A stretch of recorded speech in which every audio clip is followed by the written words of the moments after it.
الحمدللہ رب العالمین، الصلاۃ والسلام علی سید المرسلین وآلہ الطاہرین واہل بیتہ وصحبہ اجمعین۔ اعوذ باللہ من الشیطان الرجیم، بسم اللہ الرحمن الرحیم۔ قال اللہ تعالی فی فرقان الحمید، ان اللہ علی کل شیء قدیر۔ اما بعد، السلام علیکم ورحمۃ اللہ وبرکاتہ۔ بے شک اللہ ہر چیز کے اوپر قادر ہے۔ ہمارا موضوع بحث گزشتہ سے پیوستہ تقدیر کیا ہے، تقدیر سے مراد کیا ہے، اگر اللہ ہر چیز کے اوپر قادر ہے تو انسان کا دائرہ اختیار کیا ہے،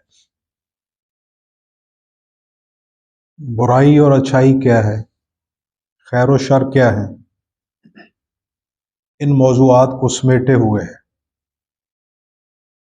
سب سے پہلے اس بات کو سمجھ لیجئے کہ تقدیر قدر سے ہے، قدر پیمانہ کو کہتے ہیں۔ ہر شے کا جو پیمانہ متعین اور وضع فرما دیا گیا ہے وہی اس کی تقدیر ہے۔ جب ہم یہ جملہ استعمال کرتے ہیں کہ فلاں شخص مر گیا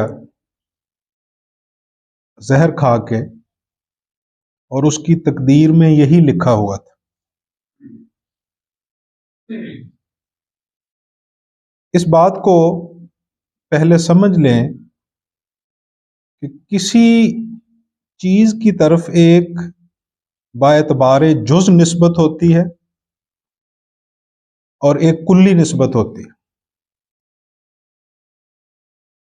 ایک طرف ہم یہ کہتے ہیں کہ کائنات میں پتہ بھی اس ذات کے ارادہ کے بغیر حرکت نہیں کر سکتا، گویا واللہ غالب علی امرہ،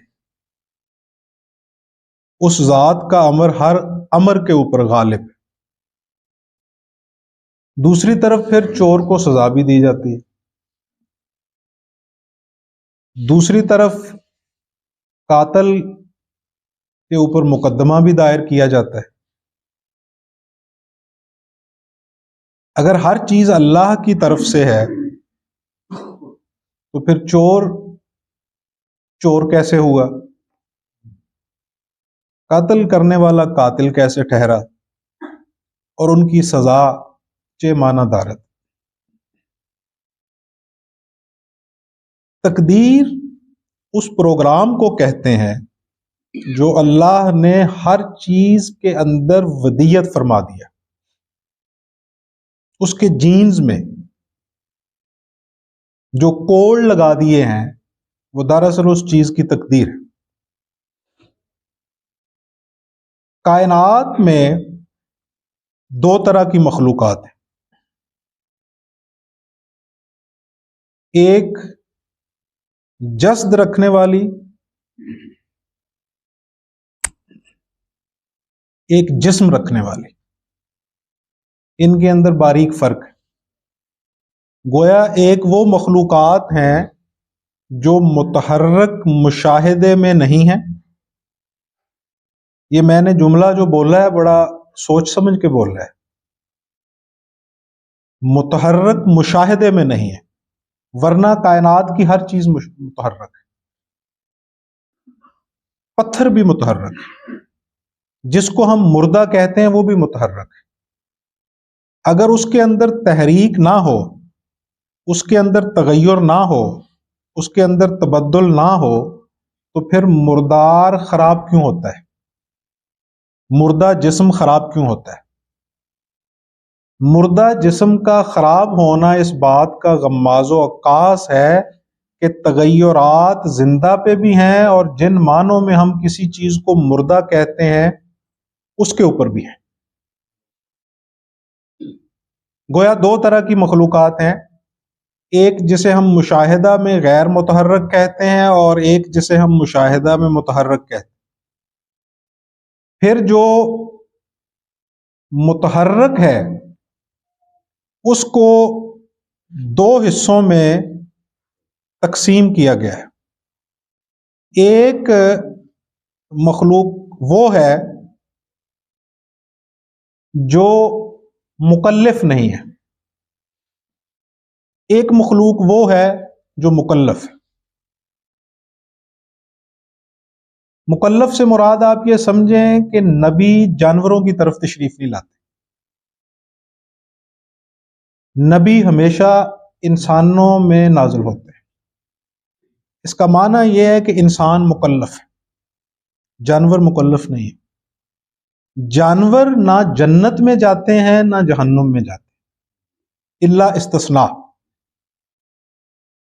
اور جانور کی جو روح ہے وہ ختم ہو جاتی ہے، وہ فنا پذیر ہے. یہاں یہ بھی نقطہ سمجھ لیں کہ روح کی بھی دو اقسام ہیں، ایک روح طبعی ہے اور ایک روح شرعی ہے. جو روح شرعی ہے جس کو شریعت نے روح کہا ہے اس سے مراد روح حقی ہے. وَنَفَخْتُ فِيهِ مِن روح، اور ہم نے اپنی طرف کی روح پھونکی. یہ جو چکبست نارائن نے کہا ہے کہ زندگی کیا ہے، اجزاء میں ظہور ترتیب. زندگی کیا ہے، اجزاء میں ظہور ترتیب. موت کیا ہے، انہی اجزاء کا پریشاں ہونا. یہ جب ہمارے اجزاء کے اندر تغیر پیدا ہوتا ہے تو ہمارے اوپر موت طاری ہو جاتی ہے. موت کو سمجھے ہے تو اختتام زندگی، یہ ہے شام زندگی، صبح دوام زندگی. یعنی موت کو تو زندگی کا اختتام سمجھ بیٹھا ہے. یہ ایک طرف ایک زندگی کی شام ہے تو دوسری طرف ایک زندگی کی صبح ہے، اس کا سویرا ہے. زندگی کبھی ختم نہیں ہوتی، حیات کبھی ختم نہیں ہوتی. آپ مذہبی ہوں پھر بھی وہی نتیجہ نکلے گا، آپ ایتھیسٹ ہوں پھر بھی وہی نتیجہ نکلے گا. ہر صورت میں زندگی جاری و ساری رہتی ہے. ایک مذہبی آدمی کہے گا کہ زندگی کا تسلسل ہے کہ ہماری روح عالم ارواح میں چلی جاتی ہے یا عالم برزخ میں ٹھہر جاتی ہے. ایک سائنسدان کہے گا کہ ہمارے اثرات آنے والی نسلوں تک بھی مرتب ہوتے ہیں. ایک مورخ کہے گا کہ ہمارے کیے کے نتائج تاریخ میں درج ہو جاتے ہیں، تاریخ اپنے آپ کو دہراتی رہتی. چنانچہ حقیقت تبدیل نہیں ہوتی. اچھا، یہ جو روح طبعی ہے، آپ کسی ڈاکٹر سے، میڈیکل سائنس کے ماہر سے جب پوچھتے ہیں کہ کوئی شخص مرتا ہے تو روح کدھر جاتی ہے، اگر وہ شخص غیر مذہبی ہے تو وہ فوراً کہے گا کہ روح وہیں مر جاتی ہے. اس سے مراد روح طبعی ہے. اب وہ روح طبعی گدھے میں بھی موجود ہے، روح طبعی کتے میں بھی موجود ہے. اب اگر انسان کے اندر بھی فقط وہی روح موجود ہو جو کتے اور گدھے میں موجود ہے تو پھر انسان کا تفوق اور تفرق اور اس کا اشرف الخلائق ہونا ان دوسری اجناس سے ممکن نہیں ہوگا. یہ ان سے اشرف صرف اسی صورت میں ہو سکتا ہے کہ اس کے اندر ان سے کوئی چیز مختلف پائی جائے، روح میں بھی، عادت میں بھی، صفات میں بھی، تصرفات میں بھی، اختیارات میں بھی اور مکلف ہونے میں. اب دیکھیے، ہم ایک جملہ بولتے ہیں عام طور پہ کہ میں انسان ہوں، میں فرشتہ نہیں ہوں. یہ جملہ لا علمی کا عکاس ہے. انسان کا فرشتہ ہونا اس کے لیے باعث عزت و عظمت نہیں ہے، بلکہ اس کے لیے ریوائنڈ ہونا ہے. فرشتے کا انسان ہونا اس کے لیے باعث تکریم. انسان نے فرشتوں کو سجدہ نہیں کیا تھا، فرشتوں نے انسان کو سجدہ کیا. انی جائلن فی الارض خلیفہ کے منصب پہ ملائکہ فائز نہیں ہوئے تھے، انسان فائز ہوا تھا. اور انسان اس کے اوپر فائز ہوا کیوں؟ کیونکہ انسان کے اندر ایک ایسی صفت پائی جاتی ہے کہ جس صفت کو ہم عام طور پہ برا سمجھتے ہیں اور ہم اس کو کجی گردانتے ہیں۔ وہ صفت یہ ہے کہ انسان غلطی کرتا ہے۔ ایک بات ہمیشہ ذہن میں رکھیے کہ جو چیز غلطی نہیں کرتی اس میں ارتقا نہیں ہوتا، اس میں ترقی نہیں ہوتی۔ ترقی ہمیشہ اس چیز میں ہوتی ہے کہ جس کے اندر ارتقاء کی گنجائش موجود ہو۔ جو جامد چیز ہے، جو متحرک چیز نہیں ہے، اس کے اندر کسی ترقی کی گنجائش موجود نہیں ہوتی۔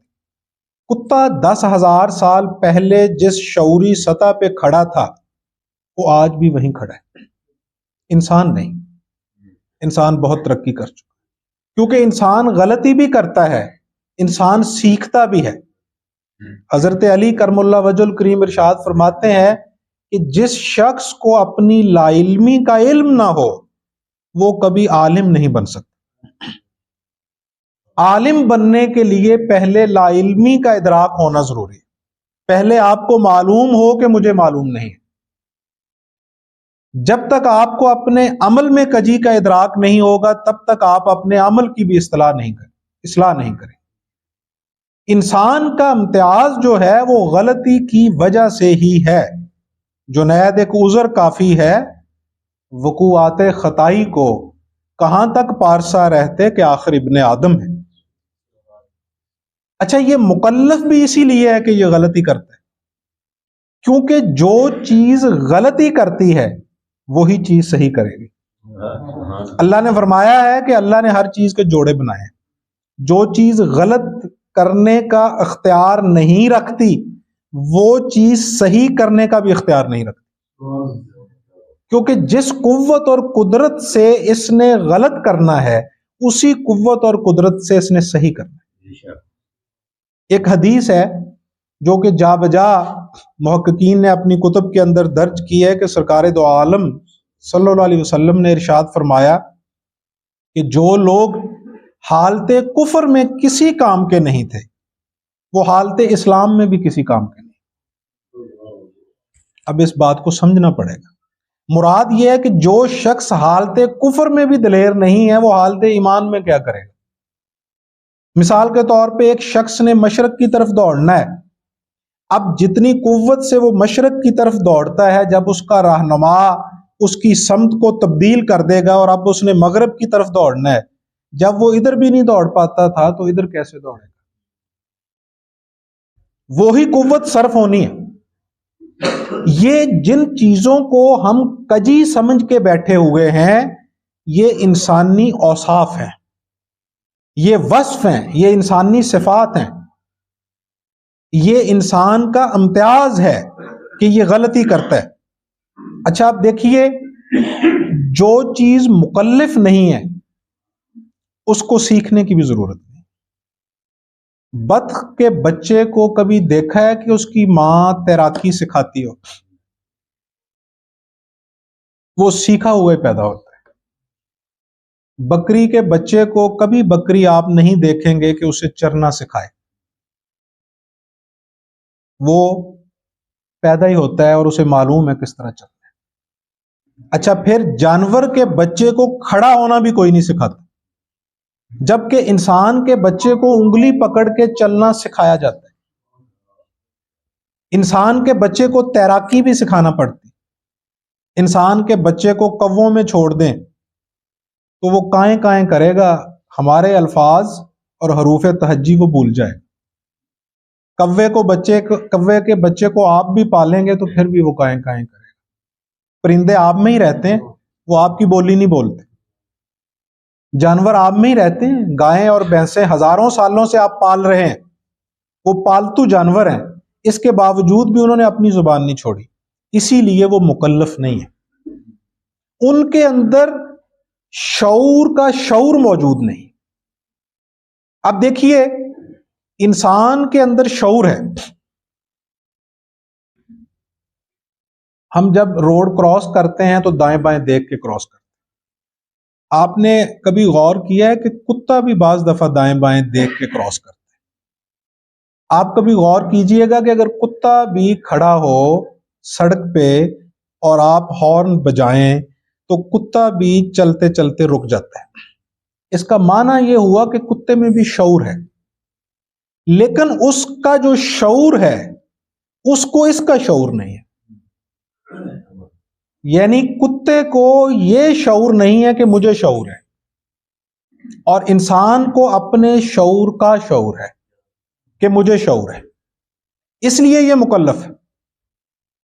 جس طرح میں نے ابھی ذکر کیا کہ یہ غلطی کرتا ہے اسی لیے یہ اصلاح کر سکتا ہے، یہ غلط کرتا ہے اسی لیے یہ صحیح کرتا ہے۔ حضرت علی کرم اللہ وجہ الکریم ارشاد فرماتے ہیں کہ اگر انسان مختار کل ہو تو پھر اللہ معدوم ہو جائے گا، اور اگر انسان مجبور محض ہو تو نبوت عبث ٹھہرے گی۔ اس بات کو سمجھ لیجئے کہ اگر انسان اختیار کلی رکھتا ہو تو پھر اللہ تعالیٰ کا وجود معدوم ہو جائے گا، اس کا تصرف ختم ہو جائے گا، سارے اختیارات تقسیم ہو جائیں گے، اور تمام اختیارات کا منبع اور مصدر انسان ٹھہرے گا۔ اور اگر انسان بالکل بے اختیار ہے، اس کے دائرہ اختیار میں کچھ بھی نہیں ہے، تو پھر نبوت بیکار ٹھہرے گی۔ کیوں ٹھہرے گی؟ اس لیے کہ نبی کچھ کرنے کا حکم دیتا ہے اور کچھ نہ کرنے کا حکم دیتا ہے، اور اگر ایسے کو حکم دیا جائے کہ جو تصرف ہی نہیں رکھتا، جس کے پاس اختیار ہی موجود نہیں ہے، تو اس سے نبی کا لا علم ہونا ثابت ہوگا، جو کہ عبث ہے، کیونکہ نبی کہتے ہی اسے ہیں کہ جو خبر رکھتا ہو۔ خبردار وہی کرے گا جس کے پاس خبر ہو۔ خفتہ را خفتہ کہ کند بیدار، سوئے کو سویا تو نہیں جگا سکتا، سوئے کو وہی جگائے گا جو خود جاگا ہوا ہوگا، خبر وہی دے گا جو خبردار ہوگا۔ جو خود لا علم ہے وہ کسی کو کیا علم دے گا؟ جس کے پاس عرفان نہیں ہے وہ کسی کو کس طرح عارف کر سکتا ہے؟ تو نبی حکم دیتا ہے کہ یہ کرو اور اس سے رکو، اس کا یہ حکم دینا اس بات کا عکاس اور غماز ہے کہ انسان اختیار رکھتا ہے، لیکن اس کا اختیار محدود ہے۔ اس کا اختیار اتنا ہی ہے جتنا کہ مکلف شرعی ہونے کے لیے واجبی ہے۔ اور اس کی تمثیل ایک واقعہ کے ذریعے میں آپ کے گوش گزار کرتا ہوں۔ حضرت علی کرم اللہ وجہ الکریم کے اوپر جب سوال ہوا جبر و قدر کے متعلق، تو آپ نے ارشاد فرمایا سائل سے کہ اپنی ایک ٹانگ اٹھاؤ۔ اس نے اپنی ایک ٹانگ اٹھائی، آپ نے فرمایا دوسری ٹانگ بھی اٹھاؤ۔ اس نے کہا حضور دوسری ٹانگ نہیں اٹھا سکتا۔ آپ نے فرمایا تمہارا اختیار اتنا ہی ہے، یعنی ایک ٹانگ تم اٹھا سکتے ہو، دوسری ٹانگ تم نہیں اٹھا سکتے۔ مراد یہ ہے کہ بیج تم ڈالو گے، لیسا للانسان الا ما سعی، انسان کو اس کی کوشش کے مطابق ملتا ہے۔ کوشش تم کرو گے، پھل پھول اور نتائج اللہ کے اختیار میں۔ یعنی تم اپنے فرائض جو ہیں پہلے انہیں پورا کرو، پھر اپنے حقوق کی بات کرو۔ تمہارے حقوق اللہ کے ساتھ متعلق ہیں، تمہارے فرائض تمہارے ساتھ متعلق، اور وہی کسی چیز کی تعریف طے شدہ ہے جو ہمیں سرکار دو عالم صلی اللہ علیہ وسلم کے طرز عمل سے ملی۔ آپ کے پاس ایک اعرابی آیا، آپ نے فرمایا کس چیز پہ آئے ہو؟ اس نے عرض کیا کہ یا رسول اللہ میں اونٹنی پہ آیا۔ آپ نے فرمایا اونٹنی کہاں ہے؟ اس نے عرض کیا کہ اللہ کے اوپر توکل کرتے ہوئے کھلا چھوڑ آیا ہوں۔ آپ نے فرمایا یہ توکل نہیں ہے، جاؤ اور جا کے اسے باندھو اور پھر اللہ کے اوپر توکل کرو۔ اب یہی توکل کی ڈیفینیشن کہ پہلے آپ اپنے فرائض پورے کریں، اس کے بعد اللہ کے اوپر توکل کریں۔ ہم اللہ کی مشیت کے پابند نہیں ہیں، ہم اللہ کے پروگرام کے پابند نہیں ہیں، جو کائنات میں اس کا پروگرام چل رہا ہے جس کو تقدیر کے نام سے معنون کرتے ہیں۔ ہم اللہ کے حکم کے پابند ہیں، ہم شریعت کے مکلف ہیں، معرفت کے مکلف نہیں ہیں۔ شریعت دین کا راستہ ہے، طریقت اس کے اوپر چلنا ہے، اسی کے اوپر چلنا ہے۔ طریقت کسی اور راستے کے اوپر چلنے کا نام نہیں ہے. جو شرع محمدیہ صلی اللہ علیہ وسلم کا راستہ ہے اسی کے اوپر چلنے کا نام طریقت ہے. اور پھر جب آپ کو اس راستے کے نشیب و فراز کی حکمت معلوم ہو جائے تو اس کو حقیقت کہتے ہیں. اور اس عرفان شناسی کے بعد جو نتیجہ نکلتا ہے اس کو معرفت کے نام سے معنون کیا.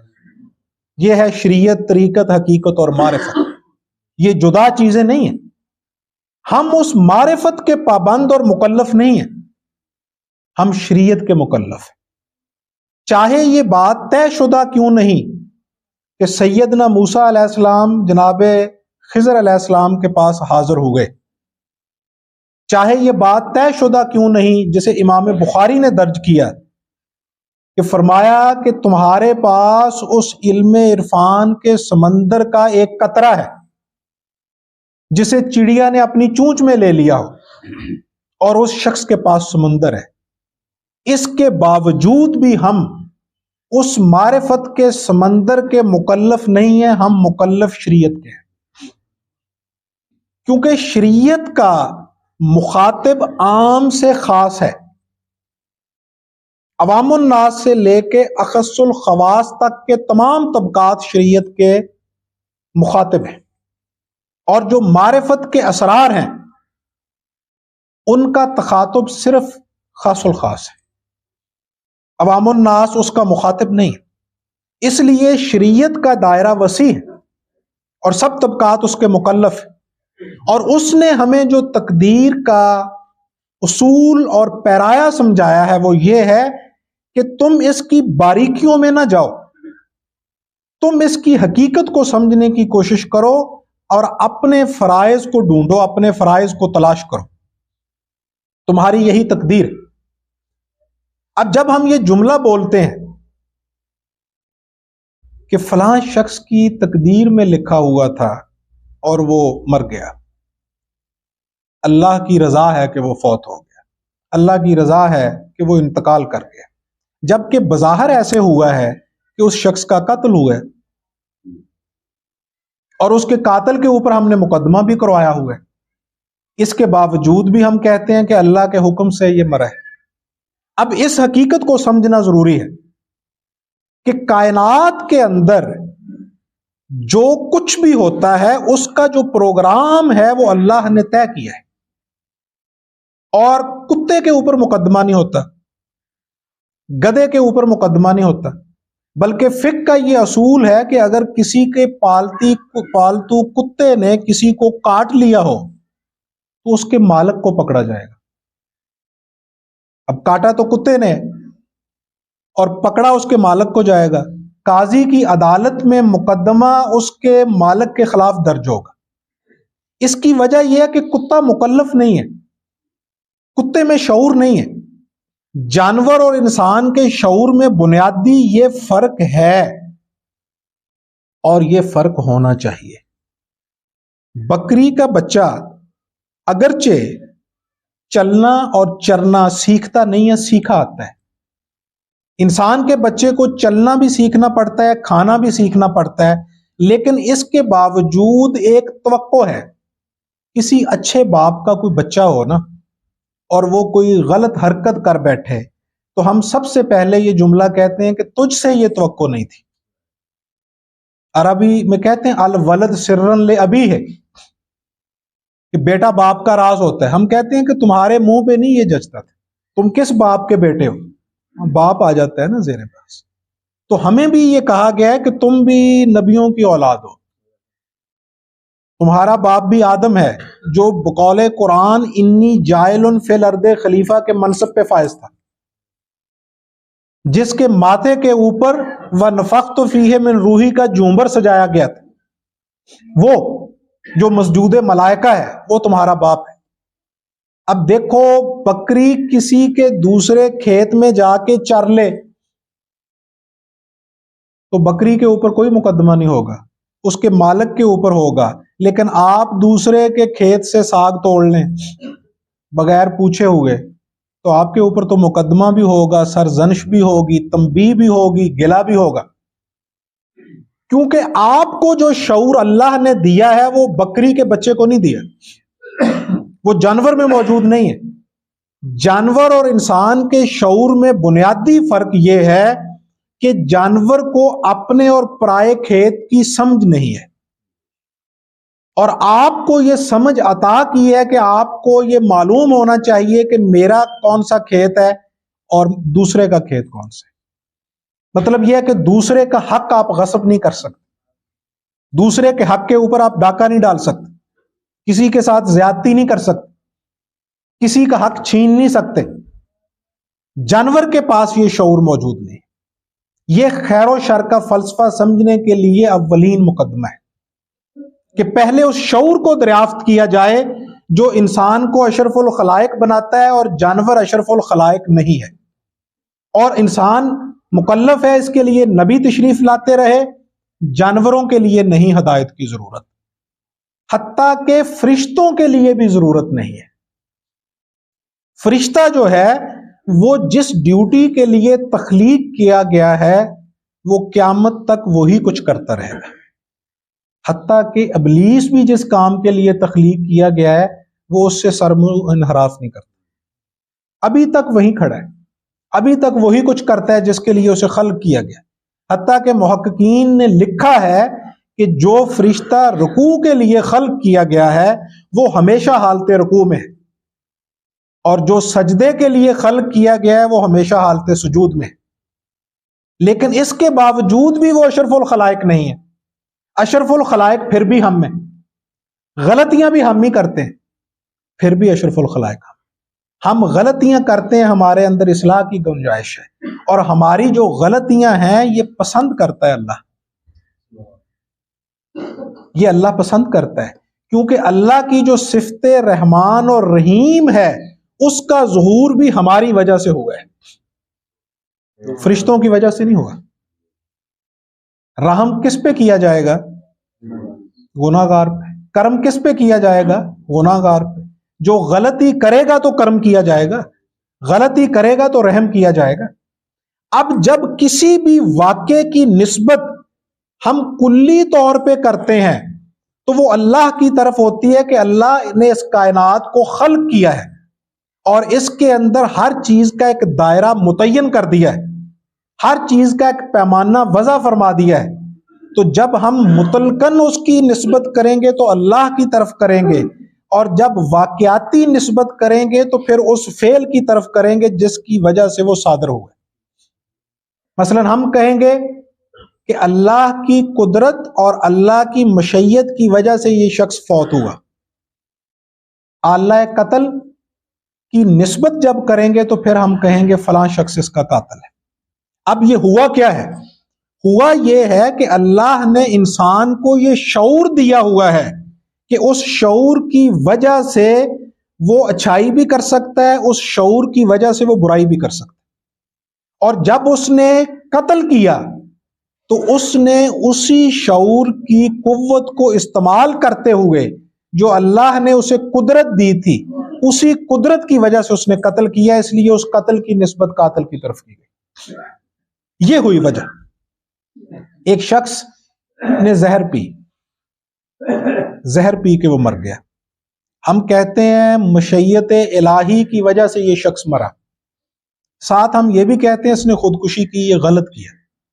اب یہ دو چیزیں بظاہر متضاد محسوس ہو رہی ہیں، لیکن یہ دو چیزیں متضاد نہیں ہیں، یہ بائن ہے، بالکل بائن ہے۔ سمجھنے کی وجہ سے، کم علمی کی وجہ سے یہ ہمیں ان کے اندر تضادات نظر آئے۔ ہوا یہ ہے کہ اس زہر میں جو زہر ہونے کی قوت رکھی ہے وہ اللہ نے رکھی، اس کا خالق اللہ ہے، اور ہمیں اللہ نے یہ شعور عطا کیا ہے کہ تم اگر اس کو پیو گے تو اس کا نتیجہ یہ نکلے گا کہ تم مر جاؤ۔ اب پیدا اس نے کی، ہمیں بھی اس نے پیدا کیا، ہمیں اس نے شعور دیا۔ جس طرح شاہ ولی اللہ محدث دہلوی علیہ رحمہ فرماتے ہیں کہ اگر ایک کیلا لگایا جائے، اس کے ساتھ ایک لمبی رسی باندھی جائے، اس رسی کے ساتھ ایک جانور کو باندھ دیا جائے، بطور تمثیل میں عرض کرتا ہوں کہ ہم کٹا باندھ دیتے، اب وہ کٹا اس رسی کی جو لمبائی ہے اس سے باہر بھی نہیں جا سکتا، اس اعتبار سے وہ مجبور بھی ہے، اور جتنی اس کی لمبائی ہے اس کے اندر وہ متحرک بھی ہے، اس کے اندر وہ حرکت بھی کر سکتا ہے، اس اعتبار سے وہ مختار بھی ہے۔ اسی لیے شاہ ولی اللہ محدث دہلوی رحمۃ اللہ علیہ فرماتے ہیں کہ ہم مجبور مختار ہیں۔ مراد یہ ہے کہ ہمارا اختیار بھی اللہ کا عطا کرتا ہے، اور اس نے ہمیں اتنا اختیار عطا فرمایا ہے کہ جس کی بنیاد پہ ہم مکلف ٹھہرے، جس کی بنیاد پہ ہمارا حساب و کتاب ہو سکے۔ اب کائنات کی ہر چیز جس کو اللہ تعالیٰ نے تخلیق کیا ہے، اس کے اندر جو صفات اللہ نے رکھی ہیں، اس کی جو خصوصیات رکھی ہیں، وہ اس کی تقدیر ہے۔ اب اس کا جو ہم استعمال کریں گے، اس استعمال کی بنیاد پہ خیر و شر کے پیمانے متعین ہوں گے۔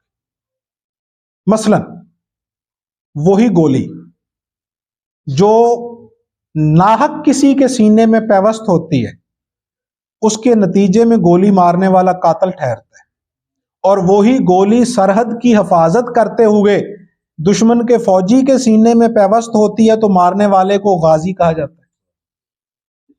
اب بندوق بھی ایک ہے، رائفل بھی وہی ہے، گولی بھی وہی ہے، انگلی بھی وہی ہے، اس کے باوجود کیفیت میں فرق ہونے کی وجہ سے نتیجہ تبدیل ہو گیا۔ خیر و شر کا پیمانہ سمجھنے کے لیے اس اصول کو سمجھ لیں کہ دین کے اندر جس طرح رخصت و عزیمت کے اصول ہیں، اسی طرح اچھائی اور برائی کے بھی اصول ہیں۔ ایسا سچ جس سے آپ کسی کی جان کے درپے ہو جائیں، ایسا سچ جس کی وجہ سے معاشرے میں فتنہ اور انتشار پیدا ہو، ایسا سچ جس کی وجہ سے آپ کسی کی جان لے لیں، اس سے وہ جھوٹ بہتر ہے جس سے کسی کی جان بچ جائے۔ اب یہ جھوٹ اور سچ کا پیمانہ ہے، یعنی مراد دیکھیں دو چیزوں میں نسبت قائم کی جائے گی۔ ایک شے ہے جس کو سچ کہتے ہیں، ایک شے ہے جس کو جان کہتے ہیں۔ اب جب ان میں نسبت قائم کی جائے گی تو اس جس کو سچ ہم نے کہا، اس کی وجہ سے کسی کی جان چلی گئی، جان مقدم ہے اس صفت کے اوپر، حالانکہ وہ صفت خیر ہے، لیکن اس صفت کی بنسبت کسی کی جان مقدم ہے اور اہم ہے۔ جب غیر اہم چیز کی وجہ سے اہم چیز زائل ہونے لگے تو چاہے وہ اس سے کمتر چیز کسی درجہ میں بھی خیر ہو، دین اس کو معطل کر دیتا ہے اور اس کو وہ حکمت کے نام سے مانون کرتا ہے۔ اسی لیے سرکار دو عالم صلی اللہ علیہ وسلم نے فرمایا کہ 3 مواقع پہ جھوٹ بولنا جائز ہے۔ اب کیوں فرمایا؟ اگر جھوٹ مطلقاً گناہ ہو اور اس کو ہم اس طرح کی ویلیوز طے کر لیں جس طرح پیٹنٹ ویلیوز ہیں، مورل ویلیوز ہیں، ہم اس کو بھی اس طرح اس نہج پہ سمجھیں تو پھر جھوٹ ہر جگہ پہ برائی ہونی چاہیے۔ جبکہ سرکار دو عالم صلی اللہ علیہ وسلم نے، میرا ابھی موضوع بحث نہیں ہے، پھر کبھی تفصیل، آپ نے فرمایا کہ 3 مواقع پہ یہ جائز ہے، وہاں پہ حکمت کے نام سے اسے موسوم کیا گیا۔ اب وہاں پہ وہ جائز ہے، اسی طرح کئی مواقع ہیں وہاں پہ سچ ناجائز ہے۔ آپ کسی محفل میں کسی کی تحقیر کرنے کے لیے سچ بول لیں، کسی کی پردہ کشی کرنے کے لیے سچ بول لیں، کسی کا پردہ اٹھانے کے لیے سچ بول لیں، کسی کی تذلیل کے لیے سچ بول لیں، کسی شخص کی جان لینے کے لیے سچ بول لیں، یا کسی شخص کے اوپر ظلم ہو رہا ہے اور اس ظلم میں بڑھاوا دینے کے لیے سچ بول لیں، تو وہاں وہ سچ برا ہو جائے گا۔ یعنی خیر اور شر اللہ کی طرف سے نہیں ہے، حالانکہ ہم کہتے ہیں خیر ہی و شر ہی من اللہ تعالی، کہ خیر اور شر اللہ کی طرف سے، اللہ کی طرف سے خیر اور شر کے پیمانے ہیں، شر اللہ کی طرف سے نہیں ہے۔ ربنا ظلمنا انفسنا، اے اللہ اپنے نفس کے اوپر ظلم میں نے کیا۔ اگر شر اللہ کی طرف سے ہوتا ہے تو جناب آدم علیہ السلام یہ نہ فرماتے کہ میں نے اپنے نفس کے اوپر ظلم کیا، انہوں نے فرمایا کہ اپنے نفس کے اوپر ظلم میں نے کیا۔ مراد یہ ہے کہ شر میری طرف سے ہے، خیر تیری طرف سے۔ خیر اور شر کا پیمانہ اللہ کی طرف سے، وہی چھری ہے جس سے ہم ذبح کر سکتے ہیں، وہی چھری ہے جس سے قتل ہوتا ہے۔ توا ہے، اس کے اوپر روٹی ڈالیں گے پک جائے گی، آگ میں پھینکیں گے جل جائے گی۔ وہی آگ ہے، اس کو اپنے سامنے رکھیں، سردیوں میں آپ کی حفاظت کرے گی سردی سے۔ اسی آگ کو اٹھا کے اپنی گود میں ڈال لیں، آپ کو جلا کے خاکستر کر دیں۔ وہ ایک ہی چیز ہے۔ گندگی اگر آپ اپنے کپڑوں کے اوپر ڈال لیں تو سریحن نجاست ہے، لیکن اسی گندگی کو اٹھا کے آپ فصل میں ڈال دیں تو اس کے لیے خیر ہے۔ وہی گندگی ایک پہلو سے خیر ہے، وہی گندگی ایک پہلو سے شر ہے۔ اس کا معنی یہ ہوا کہ خیر اور شر حقیقت کے اعتبار سے وقوع پذیر نہیں ہوتے۔ کائنات کی کوئی چیز فی نفس ہی نہ خیر ہے اور نہ فی نفس ہی شر ہے۔ اس کا استعمال اسے خیر اور شر کے پیمانوں اور دائروں میں تقسیم کرتے، اور خیر اور شر کا پیمانہ بھی وہی ہے جو ہمیں شریعت نے عطا فرمایا۔ شریعت نے ہمیں بتایا کہ انسان کا مقام مقدم ہے، انسان کی جان مقدم ہے۔ اگر انسان کی حفاظت اور تکریم کا مسئلہ آئے تو تمہارے نزدیک جو خیر ہے وہ وہاں پہ شر ہو جائے گی، اور اگر کسی چیز سے انسان کی حفاظت ہوتی ہے تو تمہارے نزدیک جو شر ہے وہاں خیر ہو جائے گی۔ ایک ہی چیز۔ سو مسئلہ تقدیر کو سمجھنے کے لیے 3 اصول سمجھ لیں۔ اس کائنات کا پروگرام جب مطلقاً زیر بحث آئے گا، جس کو تقدیر مبرم کے نام سے محققین نے موسوم کیا ہے، تقدیر مبرم، تو پھر ہم کہیں گے جو کچھ بھی ہے یہ اللہ کی طرف سے۔ اور دوسری ہے تقدیر معلق، وہ پروگرام جو معلق کر دیا گیا، وہ دعا سے بھی تبدیل ہوتا ہے، صدقات و خیرات سے بھی تبدیل ہوتا ہے، اس کے علاوہ توبہ سے بھی تبدیل ہوتا ہے، ہمارے رویوں سے بھی تبدیل ہوتا ہے، ہمارے کردار سے بھی تبدیل ہوتا ہے، ہماری نیتوں سے بھی تبدیل ہوتا ہے، وہ تقدیر مبرم۔ اور جب اس کی نسبت کریں گے تو پھر فاعل کی طرف ہوگی جو ہمارے سامنے موجود ہے، اور اس کی طرف اس لیے ہوگی کہ اس کو اللہ نے وہ شعور عطا فرمایا ہے جس شعور کی وجہ سے وہ انسان مکلف ہے، اور وہ شعور کا شعور یا شعور کا شعار وہ جانوروں میں موجود نہیں ہے، وہ انسان میں موجود ہے۔ اور تیسری بات جو ہے وہ یہ سمجھ لیں کہ کائنات میں کوئی بھی چیز مطلقاً نہ خیر ہے اور نہ مطلقاً شر ہے۔ ہر چیز خیر اور شر اس کے استعمال کے بعد ہوتی ہے۔ جب ہم اس کو استعمال کریں گے وہی چیز ایک استعمال سے خیر ہو جائے گی، دوسرے استعمال سے شر ہو جائے گی۔ ایک مریض طبیب کے پاس جاتا ہے، طبیب اسے کہتا ہے لسی کا استعمال کیا کرو۔ دوسرا مریض طبیب کے پاس جاتا ہے اور طبیب اسے کہتا ہے لسی کے قریب نہ جانا۔ اب لسی ایک ہی ہے، ایک مریض کے لیے وہ خیر ہے، دوسرے مریض کے لیے وہ شر ہے۔ اسی طرح کوئی بھی عمل، کوئی بھی چیز ایک فرد کے لیے خیر ہوگی، دوسرے فرد کے لیے شر ہوگی۔ اللہ توفیقات میں اضافہ فرمائے۔ وما علینا الا البلاغ۔